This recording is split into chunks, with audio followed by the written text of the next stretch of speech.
بسم اللہ الرحمن الرحیم۔ عبادت کا غلط تصور۔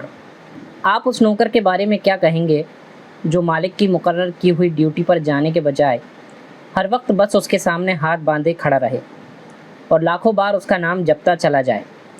مالک اس سے کہتا ہے کہ جا کر فلاں لوگوں کے حق ادا کر، مگر یہ جاتا نہیں بلکہ وہیں کھڑے کھڑے مالک کو جھک جھک کر 10 سلام کرتا ہے اور پھر ہاتھ باندھ کر کھڑا ہو جاتا ہے۔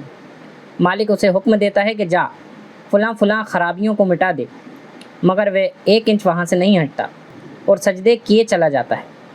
مالک حکم دیتا ہے کہ چور کا ہاتھ کاٹ دے۔ یہ حکم سن کر بس وہیں کھڑے کھڑے بہت سریلی آواز سے چور کا ہاتھ کاٹ دے، چور کا ہاتھ کاٹ دے 20 بار پڑھتا رہتا ہے، مگر ایک بار بھی حکومت کا ایسا نظام قائم کرنے کی کوشش نہیں کرتا جس میں چور کا ہاتھ کاٹا جا سکے۔ کیا آپ یہ کہہ سکتے ہیں کہ یہ آدمی واقعی مالک کی بندگی کر رہا ہے؟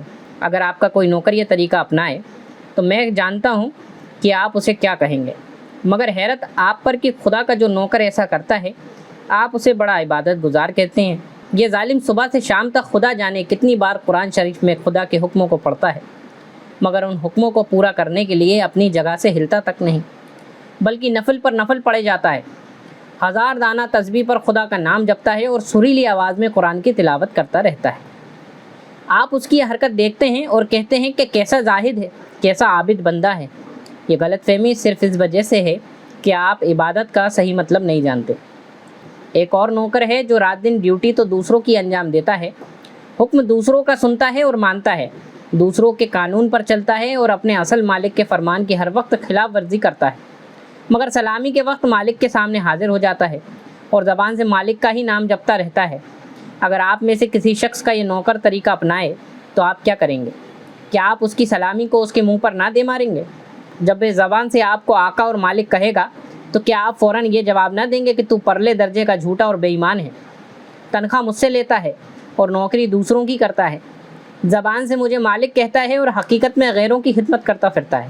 یہ تو ایک معمولی عقل کی بات ہے جسے آپ میں سے ہر شخص سمجھ سکتا ہے، مگر کیسی حیرت کی بات ہے کہ جو لوگ دن رات خدا کے قانون کو توڑتے ہیں، کفر کرنے والوں اور شرک کرنے والوں کے کہنے پر چلتے ہیں اور اپنی زندگی کے معاملوں میں خدا کے حکم کی کوئی پرواہ نہیں کرتے، ان کی نماز، روزے اور تسبیح اور تلاوت قرآن اور حج اور زکوٰۃ کو آپ خدا کی عبادت سمجھتے ہیں۔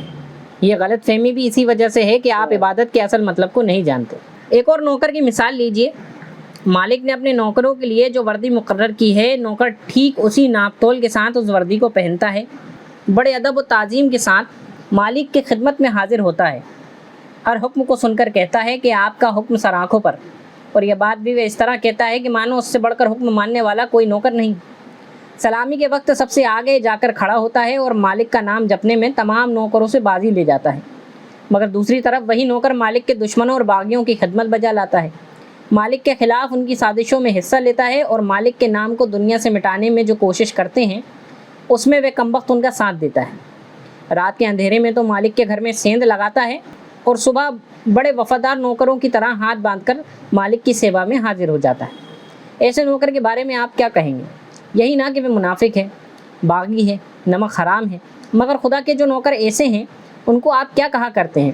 کسی کو پیر صاحب، کسی کو حضرت مولانا اور کسی کو دیندار، متقی اور عبادت گزار، یہ صرف اس لیے کہ آپ ان کے منہ پر پورے ناپ کی داڑیاں دیکھ کر، ان کے ٹخنوں سے 2 انچ اونچے پجامے دیکھ کر، ان کے ماتھوں پر نماز کے گٹے دیکھ کر اور ان کی لمبی لمبی نمازیں اور موٹی موٹی تسبیحیں دیکھ کر سمجھتے ہیں کہ بڑے دیندار اور عبادت گزار ہیں۔ یہ غلط فہمی بھی اسی وجہ سے ہے کہ آپ نے عبادت اور دینداری کا مطلب ہی غلط سمجھا ہے۔ آپ سمجھتے ہیں کہ ہاتھ باندھ کر قبلے کی طرف منہ کر کے کھڑا ہونا، گھٹنوں پر ہاتھ رکھ کر جھکنا، زمین پر ہاتھ ٹیک کر سجدہ کرنا اور کچھ مقرر لفظ زبان سے ادا کرنا، بس یہی تھوڑے سے کام ہیں اور حرکات ہی عبادت ہیں۔ آپ سمجھتے ہیں کہ رمضان کی پہلی تاریخ سے شوال کا چاند نکلنے تک روزانہ صبح سے شام بھوکے پیاسے رہنے کا نام عبادت ہے۔ آپ سمجھتے ہیں کہ قرآن کے کچھ رکوع زبان سے پڑھ لینے کا نام عبادت ہے۔ آپ سمجھتے ہیں کہ مکہ شریف جا کر کعبہ کے ارد گرد طواف کرنے کا نام عبادت ہے۔ غرض آپ نے کچھ کاموں کی ظاہری شکلوں کا نام عبادت رکھ رکھا ہے، اور جب کوئی شخص ان شکلوں کے ساتھ ان کاموں کو پورا کر لیتا ہے تو آپ خیال کرتے ہیں کہ اس نے خدا کی عبادت کر لی، اور قرآن میں جو بات کہی گئی ہے کہ میں نے جن اور انسانوں کو اس کے سوا کسی اور غرض کے لیے پیدا نہیں کیا کہ وہ میری عبادت کریں، اس آیت کا مقصد پورا ہو گیا ہے۔ اب وہ اپنی زندگی میں آزاد ہے، چاہے جو کرے۔ اگلے حصے میں ہم عبادت، پوری زندگی میں بندگی، اس معنی اور مفہوم کو سمجھیں گے۔